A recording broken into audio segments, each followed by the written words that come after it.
विश्वं दर्पण दृश्यमान नगरी तुल्यं निजान्तर्गतं पश्यन्नात्मनि मायः बहिर्बोधभूतं यथा निद्रया या साक्षात् कुरुते प्रबोधसमये स्वात्मानम् एवाद्वयं तस्मै श्रीगुरुमूर्तये नमः। इदं श्रीदक्षिणामूर्तये वसुदेवसुतं देवं कंसचाणूरमर्दनं देवकी परमानन्दं कृष्णं वन्दे जगद्गुरुं नारायणं नमस्कृत्यं नरं चैव नरोत्तमं देवीं सरस्वतीं व्यासं ततो जयमुदीरयेत्। ओम। इस वीडियो में 10वें अध्याय का 11वां श्लोक 10 हो चुके थे। 11वां श्लोक क्या है? तेषाम एव अनुकंपार्थम अहम ज्ञानजम तमः नाशयाम्य आत्म व भावस्थो ज्ञान दीपेन भास्वता। क्या हुआ?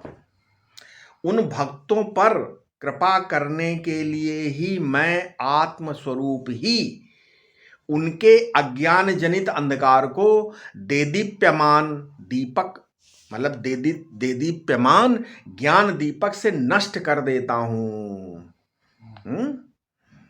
ये बोला भगवान ने। क्या? तेषाम अनुकंपार्थम मतलब भगवान कहते हैं कि मेरा दिल इस बात से थर थर कांपने लगता है कि इसने मेरा इतना भजन किया और इसको मैंने कुछ नहीं दिया।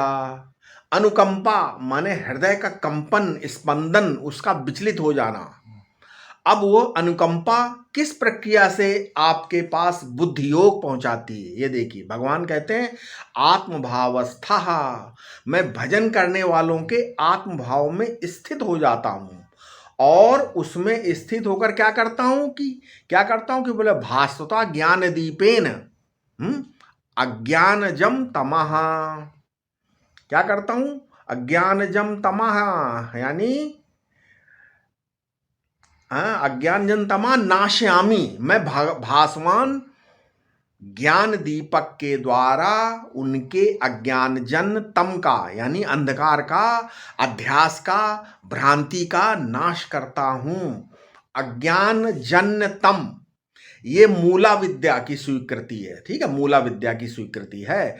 कुछ जो व्याकरण लोग कहते हैं, व्याकरण वाले, कि केवल अध्यास ही है, तम ही है, मूला विद्या नहीं है। लेकिन यहां तो तमस का मूल अज्ञान है, माने एक मूला विद्या है और एक मूल विद्या है ना।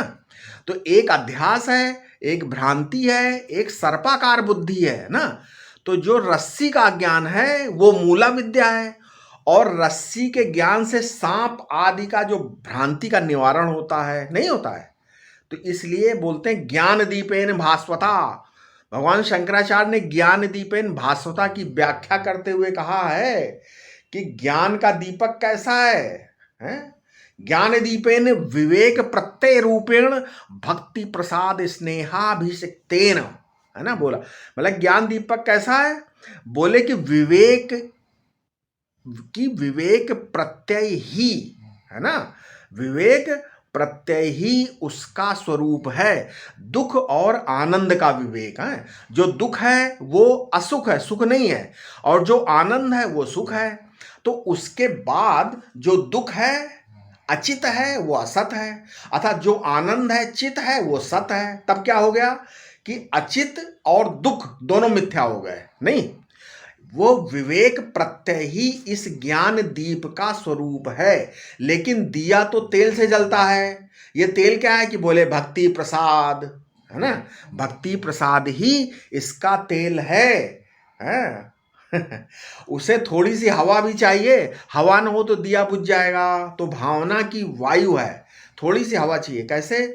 है मतलब भावना की भावना क्या? वायु है। थोड़ा संस्कार भी उसको चाहिए। जैसे ब्रह्मचर्य आदि साधन की संस्कारवती जो प्रज्ञा है वही उसकी बत्ती है ना, बाती।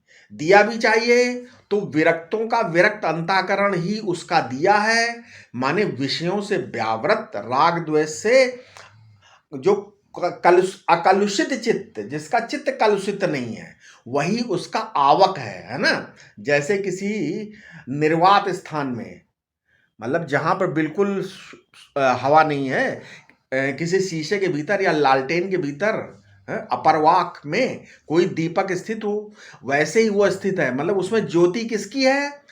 तो जो नित्य प्रवत्त एकाग्रता का ध्यान है वही उसमें ज्योति है। ये भगवान शंकराचार्य का भाष्य है। जहां बोलने का मौका होता है वहां आचार्य जी संक्षेप नहीं करते हैं। बहुत संक्षिप्त करने की इच्छा तो वहीं होती जहां विस्तार करना अनावश्यक हो। नहीं। अब इसके आगे कौन सा श्लोक है? 12वां श्लोक। क्या है 12वां श्लोक? 12 और 13 दोनों श्लोक एक साथ ले लेंगे, ठीक है? 12 और 13 दोनों श्लोक, क्योंकि अर्जुन ने पूछा। आप अर्जुन ने प्रश्न पूछा। क्या? अर्जुन उवाच, क्या क्या बोले? 10वें अध्याय का 12वां श्लोक, परम ब्रह्म परम धाम पवित्रम परम भवान पुरुषम शाश्वतम दिव्यम आदि देवम अजम विभुम। 12वां। 13वां श्लोक क्या है इसके आगे? आहुस्त्वाम ऋषयः सर्वे देवर्षि नारदस्तथा असितो देवलो व्यासः स्वयं चैव ब्रवीषि में। 12-13 में क्या है? आप परब्रह्म परम धाम और परम पवित्र हैं। संपूर्ण ऋषि देवर्षि नारद, असित, देवल और व्यास आपको दिव्य एवं सनातन पुरुष आदिदेव अजन्मा और विभु बतलाते हैं, तथा आप स्वयं भी मुझसे ऐसा कह रहे हैं? ये कौन बोला? ये अर्जुन बोल रहे हैं अब भगवान से। ठीक है। अब अर्जुन के मन में जिज्ञासा का उदय हुआ ना। बोला कि महाराज आप परम ब्रह्म हैं, परम धाम है, मैं ही मैं करके आप सब बात बोल रहे हैं। आप बोलते मैं ही मैं, तो जैसा मेरा भजन करो मैं भक्ति देता हूँ। महापुयांति ते हम नाशयामी आदि आदि। तो इसका अर्थ ये तो यही हुआ कि आप ब्रह्म हैं और आप अधिष्ठान हैं, आप परम पवित्र हैं, मायादि से रहित हैं, शाश्वत पुरुष हैं, आदिदेव हैं, दिव्य हैं, अज हैं, विभु हैं। ये बात आप ही अपने मुंह से कहते हो, सो बात नहीं है। ये बात आप ही अपने मुंह से कहते हो, सो बात नहीं बोले। आहुस्त्वाम ऋषयः सर्वे देवर्षिर नारदस्तथा। मतलब जितने भी ऋषि हैं वे सब यही सब बात कहते हैं। ऋषि क्या? अब ऋषि क्या बोले? तो ऋषया मंत्र दृष्टा रहा। ऋषि वेद मंत्रों के दृष्टा हैं। आपके ब्रह्म होने का प्रतिपादन ऋषि करें या वेद मंत्र करें, एक ही बात है। देवर्षि नारद जी भी ऐसा कहते हैं। नारद जी देवता भी हैं भाई, नहीं है? और ऋषि भी हैं, अतः उन्हें देवर्षि बोलते हैं। नहीं, वे देवताओं के ऋषि हैं। उनके अतिरिक्त असित, देवल, व्यास और स्वयं आप जो बोलते हैं वो सब बात सच्ची है। नहीं। अब इसके आगे कौन सा श्लोक है? 14वां श्लोक। क्या है? सर्वमेत द्रतम मन्यम यन्माम वदसि केशव नहि ते भगवत व्यक्तिम विदुर्देवा न दानवाः। क्या है? न विदुर्देवा न दानवाः। यानी हे केशव, आप जो कुछ कह रहे हैं वो सब मैं सच मानता हूं, क्योंकि आपके इस व्यक्तित्व मतलब सगुण स्वरूप को देवता मतलब दैवी संपत्ति वाले और दानव आसुरी संपत्ति वाले दोनों ही नहीं जानते। आप जो कुछ कह रहे हो आरंभ से यहां तक, कर्म, उपासना, ज्ञान का जो भी उपदेश दिया है सब ठीक मानता हूं मैं। आपकी माया से स्वयं देवादिदेव ब्रह्मा भी मोहित हो गए। नहीं है? भक्त भले स्वीकार कर लें कि आप स्वयं देहधारी भगवान हैं, ज्ञानी तो आपकी भगवत्ता को समझ नहीं सकते। ऐसा है, ठीक है? यानी मैं, हे केशव, मैं जानता हूं कि देवता और दानव आपकी व्यक्ति स्थूल रूप में अभिव्यक्ति को नहीं जानते, फिर वे आपके अव्यक्त को कहां से जानेंगे? हैं? व्यक्तिमपि न विदु किम पुनः व्यक्ता, अर्थात वे आपकी व्यक्ति को भी नहीं जानते, फिर आपके अव्यक्त की चर्चा क्या है? उसको कौन जानता है महाराज? हैं? तो बोलते कैसे जानते हैं? तो आगे 15वां श्लोक बोलेंगे। क्या 15वां श्लोक क्या है? स्वयं एवात्मानम आत्मानम वेत्थ त्वं पुरुषोत्तम भूत भावन भूतेश देवदेव जगतपते। देवदेव जगतपते यानी हे पुरुषोत्तम, हे भूत भावन, हे भूतेश्वर, हे देवादिदेव, हे जगतपते, आप स्वयं ही अपने द्वारा अपने को जानते हैं।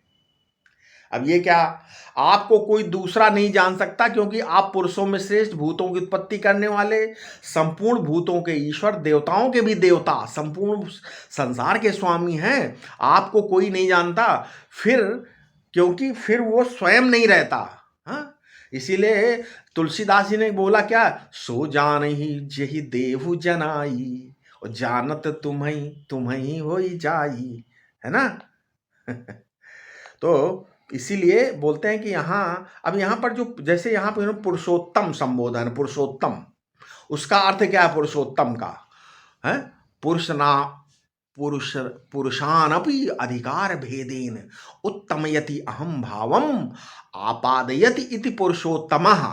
क्या समझे, पुरुष तो जीव है और उनको भी अभेदेन, है मतलब उत्तम यति माने साधारण से साधारण जीवों को भी जो आत्म भाव प्राप्त करा देते हैं, उसका नाम पुरुषोत्तम है। इसी तरह भूत भावन भूतेश देवदेव जगतपते, ये सब भगवान श्री कृष्ण के संबोधन हैं सारे। सारे ये संबोधन हैं, ठीक है। आपको इसलिए भी कोई नहीं जानता क्योंकि आपका स्वरूप ज्ञान का विषय नहीं है, आप निर्विशेष हैं। यदि विशेषण न रहे तो सत्ता मात्र को कौन जान सकता है ना, इसलिए बोध को स्वयं वेद्य कहा गया है, ठीक है। आपका स्वरूप किसी को साकार, किसी को निराकार, किसी को भाव, किसी को अभाव, किसी को साक्षी, किसी को स्वरूप तथा किसी को सर्वातीत जान पड़ता है। अतः वस्तुतः आपको किसी ने नहीं जाना।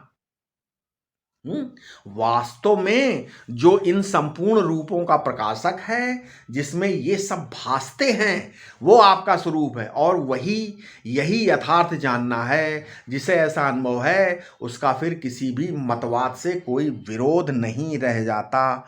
अब आगे 16वां श्लोक, ये सब किसके हैं, ये सब बातें अर्जुन बोल रहे हैं अभी। 16वां श्लोक क्या है 10वें अध्याय का, वक्तुम हर्ष शेषेण दिव्या आत्मविभूतया याभिर्विभूतिर्भिलोनि इमामस्त्वं व्यापतिष्ठति। यानी आप अपनी दिव्य विभूतियों का पूर्णतया वर्णन करने में समर्थ हैं, जिन विभूतियों के द्वारा आप इन संपूर्ण लोकों को व्याप्त करके स्थित हैं। ठीक है। अब अर्जुन कहते हैं कि महाराज आप कृपा करके अपनी सारी दिव्य विभूतियों का वर्णन करें। देखो, एक तो होती ही भूति माने क्या, सत्ता, और जब भूति के साथ वी जुड़ जाता विभूति हो जाएगा ना, तो जैसे वर्तनम वर्ता के साथ वी जुड़ने पर विवर्त हो जाता है ना। अब वी जोड़ लो तो क्या हो गया, विवर्त। उसी तरीके वैसे संज्ञात्मक भूति के साथ वी जुड़ने पर क्या हो जाएगा, विभूति। मतलब विभूति ही विभवनम, विविध भवनम, विपरीत भवनम वा विभूति, एक का अनेक हो जाना। ठीक है। अद्वितीय में द्वितीय का रूप दिखना, इसका नाम है विभूति। वी लगते ही उसका विशिष्ट अर्थ हो जाता है। श्रुति में भी आया है, वेद में आया है, ऋग्वेद में क्या आया, एकम वे सद विबभूव सर्वम। ठीक है। सत तो एक था, परंतु सर्वम विबभूव, वि उपसर्ग को काम विवर्त में करना है ना, विवर्त का काम विवर्त हो जाता है। वही वभू में भी वी काम करता है, विभूति में भी वही काम करता है ना। उन्होंने बोला ना याभिर विभूतिर भिलोन इमास त्वं व्याप्य तिष्ठति, यानी सब में आप व्याप्त होकर बैठे हैं। ये व्यापकता क्या है, एक तो न्यायिक लोग मानते हैं कि जैसे लोहे के, अच्छा व्यापकता क्या बता देते हैं, जैसे न्याय दर्शन में माना जाता है कि जैसे लोहे के गोले को आग में डाल दिया तो आग क्या हो गई कि गोले में आग व्याप्त हो गई, गोले में व्याप्त हो गई आग ना, वैसे ही आप सब में व्याप्त हैं। इसको बोलते हैं मूर्ति संयोगित स्वरूप विभुत आकाश का, लेकिन ये मूर्त संयोग जो है व्याप्ता बोलते हैं, लेकिन इसका जो है मूर्त संयोगित स्वरूप विभुत आकाश का विभुत्व नहीं है। संपूर्ण पर अणुओं के साथ जो संयोगित्व है वही आकाश का विवित्व। वेदांत को तो ऐसा विवित्व स्वीकार नहीं है, वहां तो उपादानत्व स्वरूप विवित्व है ना, उपादान स्वरूप विवित्व है। संपूर्ण उपादेय कार्य में जो उपादान की उपस्थिति है, जैसे घड़े में मिट्टी व्याप्त है? वस्त्र में सूत व्याप्त है, सूत्र, ठीक है, तागा व्याप्त है ना सारे वस्त्रों में, और अलंकरण में मतलब जो तुम्हारे आभूषण हैं उसमें सोना व्याप्त है। इसको व्याप्ति बोलते हैं, व्याप्य तिष्ठसी, है ना, व्याप्य तिष्ठसी। अब आगे कौन सा श्लोक है? आगे अर्जुन का 17वां श्लोक है। क्या क्या बोला 17वें श्लोक में? उन्होंने बोला कथम विद्यामहम योगिम स्वात्म सदा परिचिन्तयन् केषु केषु चा भावेषु चिंतयो असि भगवन्मया। हे योगिन, आपका निरंतर चिंतन करते हुए मैं किस प्रकार आपको जान सकता हूं, तथा भगवान किन किन भावों में मुझे आपका चिंतन करना चाहिए। चिंतो असि पक्ष से जान पड़ता है कि अर्जुन भगवान के सविशेष रूपों के विषय में पूछ रहा है, क्योंकि निर्विशेष का तो चिंतन हो ही नहीं सकता, नहीं, निर्विशेष का चिंतन नहीं हो सकता। तो प्रभु आपका चिंतन करते हुए मैं कैसे समझूं कि यह आप हैं, कैसे समझूं? आप तो बड़े योगी हैं, नाना रूप धारण कर लेते हैं, हैं? एक महात्मा के पास आप भूत बनकर आ गए महाराज, तो महात्मा ने कहा मैं तुमको पहचानता हूं, आप बनी बनाई रोटी उठाकर ले गए, भक्त ने पहचान लिया और कहा कि तुम ही हो, लेकिन भाई रोटी में घी तो लगा देने दो, इतनी जल्दी क्यों करते हो? तो जब मैं रोटी को घी में लगा लूं तब ले जाना। इस प्रकार मैं कहां कहां तुम्हारा चिंतन करूं, अर्जुन बोलते हैं, ये बताओ। मतलब केशु केशु चा भावेशु चिंतयो असि, है, अर्थात मैं जो चिंतन करूं वो प्रमाण से रहित हो ना हो। मया असह चिंतयो असि, जहां जहां आप लक्ष्मी को दिख जाते हैं वहां वहां हमको भी दिख जाओ फिर भगवान, है नहीं? जहां जहां लक्ष्मी को दिखाई देते हो वहां पर मेरे को भी दिखाई दो, है नहीं? इसके बाद अब कौन सा श्लोक है? 18वां श्लोक। क्या बोलेंगे 18वें श्लोक में अर्जुन? बोलते हैं वितस, क्या बोलेंगे? वितस्तरेण आत्मनो योगम विभूतिम चा जनार्दन भूया कथम तृप्तिर्हि श्रणवतो नास्ति में अमृतम। यानी हे जनार्दन, आप अपने विभूति योग का पुनः विस्तार से वर्णन कीजिए, क्योंकि इस अमृतोपदेश को सुनते सुनते मेरी तृप्ति नहीं होती है। इससे यह निश्चय होता है कि भगवान की वाणी अमृतमयी होने के कारण मोक्ष या परम पद की प्राप्ति कराने वाली होती है, जिससे पुनः जन्म मरण के चक्र में नहीं पड़ना पड़ता। भगवान पहले अध्याय में श्लोक 7 से 12 तक अपनी विभूतियों का वर्णन कर चुके हैं। अब अर्जुन उन्हें विस्तार से सुनना चाहता, इसलिए यहां भूया शब्द का प्रयोग है। कौन सा शब्द का प्रयोग है? भूया। यहां अर्जुन भगवान के लिए क्या है? अर्जुन जो जनार्दन शब्द का संबोधन किया ना, जनार्दन, इसका क्या मतलब है? जनार्दन है यहाँ भगवान अर्जुन ने जनार्दन शब्द का संबोधन, इस पर शंकराचार्य भी बोल पड़े। भगवान शंकराचार्य ने क्या बोला? देव प्रतिपक्ष भूतानाम जनानाम आसुराणाम नरकादिगम यित्रत्वाज है जनार्दन, अर्थात क्या? अर्थात दुष्टों को जो नरक में पहुंचा दे उसका नाम जनार्दन है? बोले कि ये फिर से बोलो, दोबारा बोलो, दोबारा। जाचते इति मतलब अभ्युदयानि श्रेयस पुरुषार्थ प्रयोजनम सर्वम जने याचते इति वा जनार्दन। बोले ये फिर से बोलो, दोबारा बोलो। जैसे जैसे मुशायरे में शेर नहीं पढ़ा जाता बार बार, कोई सुनने में लोग बोलते हैं हाँ क्या खूब इरशाद है। इसी तरह अर्जुन कहता है कि भूया कथय है, भूया कथय मतलब फिर से कहिए महाराज, भूया कथई तृप्तर ही है भूया कथई तृप्तर ही श्रवतो नास्ति में अमृतम, मतलब क्योंकि कानों के प्याले से अमृत पीते पीते मुझे तृप्ति नहीं हो रही है, थोड़ा सा और पिलाओ। श्री कृष्ण भगवान ने कहा कि मैं ये बात नई नहीं कह रहा हूं, पुरानी है, कही जा चुकी है, ये कई बार कह चुके हैं। 7वें अध्याय में एक कह चुका हूं, क्या कह चुका हो ना, रसो अहमप्सु कौन्ते प्रभास में शशि सूर्यो, कह चुके कि नहीं 7वें अध्याय में हैं। इसलिए अर्जुन यहाँ कहता हाँ फिर से कहो। देखो सुनने वाला तो कह दे कि तुम एक बार कह चुके हो, मैं तुम्हारी बात सुन चुका हूं, तो फिर से क्यों, तो वक्ता को अरुचि हो जाएगा था। अर्जुन ने कहा नहीं फिर से कहो, नहीं, अर्जुन ने खुद बोला कि भाई फिर से कहिए महाराज। अब भगवान 19वें श्लोक में भगवान उत्तर देते हैं अर्जुन के इन प्रश्नों का। क्या, हंतते कथिष्यामि दिव्या आत्मविभूतया प्रधान्यतः कुरु श्रेष्ठ नास्त्यंतु विस्तरस्य में। यानी श्री भगवान बोले हे कुरुश्रेष्ठ, अच्छा मैं प्रधानता से अपनी दिव्य विभूतियों का वर्णन करता हूं, मेरे विस्तार का तो अंत नहीं है, हैं? हंत का प्रयोग यहाँ खेद व्यक्त करने के लिए है, क्योंकि विभूतियां अनंत है, उनका विस्तार से वर्णन करना संभव नहीं है।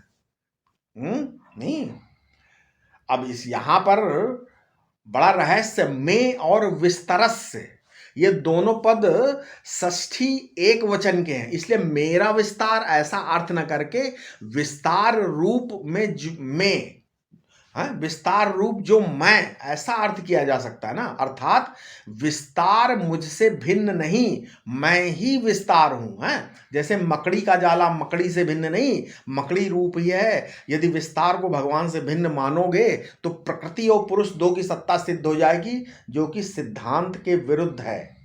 ठीक है, ऐसा इसको ऐसा ऐसा इसकी निकालना, मतलब भगवान ने कहा आहा बड़े आनंद की बात अर्जुन कि तुम मेरी बात फिर से सुनना चाहते हो। यहाँ हंत, हंत शब्द का प्रयोग हर्ष के शब्द में भी हुआ है, हैं? जैसे हर्षे विषादे आश्चर्य हंत इति प्रयुज्यते, तो हंत माने हाय हाय भी होता है? तो भगवान कहते कि अच्छा अर्जुन, मैं तुम्हें अपनी दिव्य विभूतियां प्रधानता से कहूंगा, उनमें जो मुख्य मुख्य हैं उन्हीं का नाम लूंगा। हर गांव के हर सदस्य का नाम लेना बहुत मुश्किल है ना। इस गांव में जितने सरपंच हैं गांव गांव में उनका नाम लूंगा।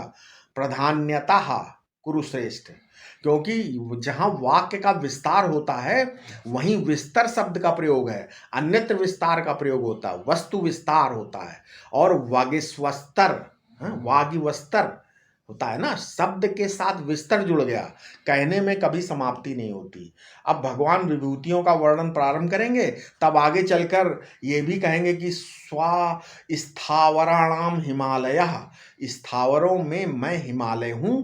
लेकिन यहाँ कोई क्या है, सर्ववाक्यम सावधारणम के नियम से अहम हिमालय एव स्थावराणाम मध्ये अन्यः कश्चन अहम नास्मि हिमालय एवास्मि। स्थावर पदार्थों में मैं दूसरा कुछ नहीं हूं, ये समझ जाना है।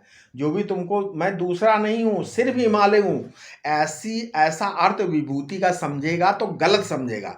इसलिए इस शंका को, इस भूल को मिटा देने के लिए भगवान आगे 20वां श्लोक बोलेंगे, हैं क्या 20वें श्लोक में क्या बोलते हैं, ऐसा समझो। उन्होंने बोला भगवान ने क्या, अहमात्मा गुडाकेश सर्वभूताशय स्थितः अहमादिश्च मध्यम चा भूतानामंत एवचा। हे गुडाकेश, मैं प्रत्यगात्मा मतलब शुद्ध ब्रह्म सच्चिदानंद श्री कृष्ण सभी प्राणियों के अंतःकरण में स्थित हूं तथा मैं ही सबका आदि कारण, मध्य मतलब स्थूल सूक्ष्म करीण, मध्य मतलब स्थूल सूक्ष्म शरीर विराट हिरण्यगर्भ, और अंत मतलब ईश्वर या माया विशिष्ट ब्रह्म हूं। ये बताया भगवान ने 20वें श्लोक में।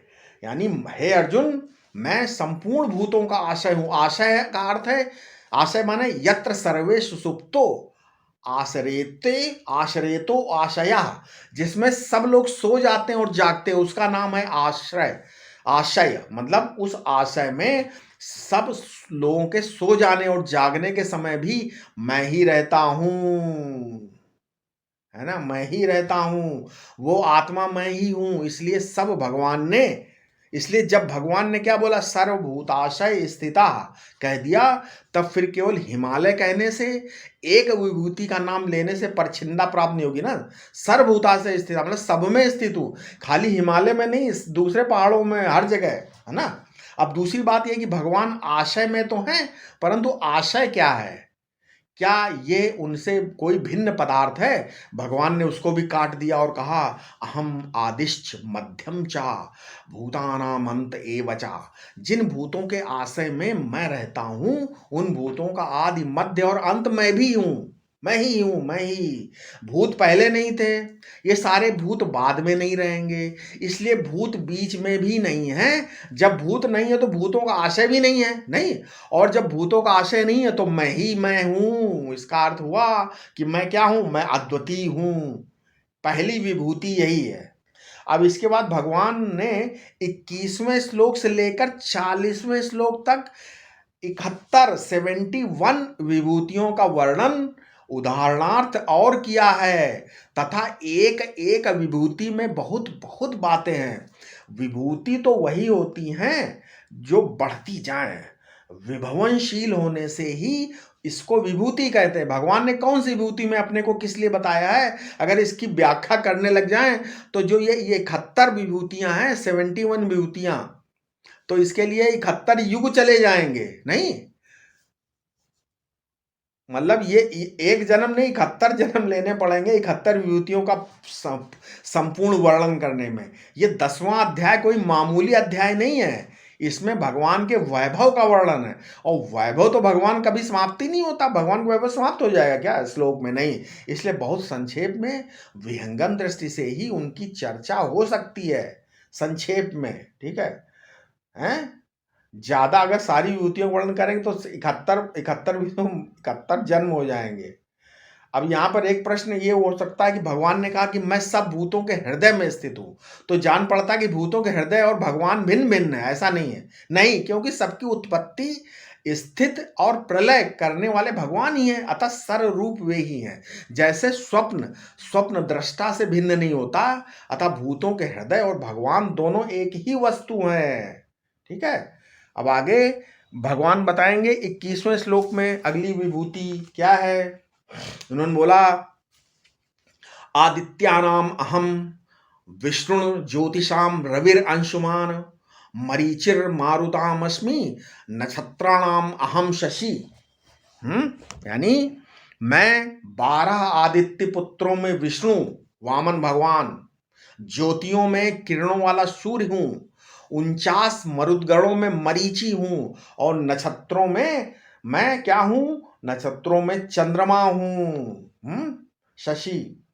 आदित्यों में विष्णु हूं, अदिति के 12 पुत्र हैं, उनमें अंतिम पुत्र वामन, विष्णु मैं ही हूं। नाम है वामन और है विष्णु, ये परस्पर विरोध हो गया ना, नहीं। नाम वामन तो विष्णु कैसे हो गए। इसी तरीके ज्योतियों में सूर्य हूं, और मरुदगणों में मरीचि, और नक्षत्रों में नक्षत्रों का राजा शशि हूं। यद्यपि चंद्रमा की गणना नक्षत्रों में नहीं है, हैं, चंद्रमा की गणना यद्यपि कहाँ, नक्षत्रों में नहीं है, नहीं, कहाँ होती चंद्रमा गणे, लेकिन नक्षत्रों के अधिपति होने के कारण जो नक्षत्रों में श्रेष्ठ है उसका नाम कह दे। चंद्रमा छत्री नहीं है, इसलिए नक्षत्राणाम ब्राह्मणा नाम, ये अर्थ भी संभव है, हैं? अब 22वें श्लोक में आगे क्या बोल रहे हैं, आगे वाली क्या बोलेंगे 22वें श्लोक में। वेदानाम साम वेदो अस्मि, देवानाम अस्मि वासवः, इंद्रियाणाम मनश्च अस्मि, भूतानाम अस्मि चेतनः। क्या बोले 22वें श्लोक में? उन्होंने बोला हाँ, क्या बोला? हाँ, सामवेद। मैं वेदों में सामवेद हूं और देवताओं में इंद्र हूं, इंद्रियों में मन हूं और प्राणियों में चेतना शक्ति हूं। प्राणियों में क्या हूं? चेतना शक्ति हूं। ऐसा वेदों में भगवान अपने को सामवेद क्यों बताते हैं? इसलिए बताते हैं कि वे गाते हैं। सामवेद में गायन है ना। यदि गवैया होकर अपने को सामवेद नहीं मानोगे, यजुर्वेदी मानोगे, तो उन्हें कर्मकांड कराना पड़ेगा, और अगर ऋग्वेदी मानोगे तो मंत्र बोलना पड़ेगा। इसलिए अगर गाना है ना, तो सामवेद है। बोले हम तो गवैया हैं, इसलिए सामवेद है। और देवताओं में इंद्र, उधर अप्सराएं हैं, इधर गोपियां हैं, नहीं है? देवानामस्मि वासवः, इंद्रियाणाम मनश्चास्मि, मतलब इंद्रियों में मैं मन हूं। ईश्वर कृपा से जो जैन लोग हैं मन को इंद्रिय नहीं मानते। आपको पता है जैन लोग मन को इंद्रिय नहीं मानते, अनिंद्रियम मनः बोलते हैं। क्यों नहीं मानते? कि एक एक विषय को प्रकाशित करने वाली इंद्रियां हो, असाधारण विषय को प्रकाशित करने वाली असाधारण करण के रूप में इंद्रियां होती है, और मन साधारण है। ठीक है, साधारण करण है ये। विषयों के प्रकाश में असाधारण करण इंद्रियां हैं और साधारण करण मन है, परंतु उसके बिना इंद्रियां कोई काम नहीं कर सकती। इसलिए भगवान कहते हैं कि इंद्रियों में मैं मन मैं हूं और भूतों में चेतना हूं। चेतना माने वह जिसको हम लोग भोग बोलते हैं, भोग, है ना। और संघात कहते हैं जो पांव से लेकर सिर तक संगठन है ना। जैसे सैकड़ों वस्तुओं को मिलाकर एक है, कई पुर्जों से बनी हुई चीज है कोई, मान लीजिए, जब तक उस चीज के पुर्जे ठीक ठीक जुड़े रहते हैं तब तक उसमें इलेक्ट्रिक सब जगह जाती है। जहां तार टूटा, पुर्जा टूटा है, तो कनेक्शन कट गया। तो जो संघात में चेतना का जो कनेक्शन है वो बुद्धि वृत्ति है नहीं, परंतु जब तक संघात व्यवस्थित रहता तभी तक बुद्धि वृत्ति रहती। संघाता चेतना धृति, है ना। हम्म। अब इसके आगे हम अपने अगले वीडियो में बताएंगे, ठीक है। कृपया इस जो भी ये हम बता रहे हैं इनको लोगों को आप साझा करें, उनको भी साझा करके बताएं क्या हम बोल रहे हैं, ठीक है। ओम शांति शांति शांति।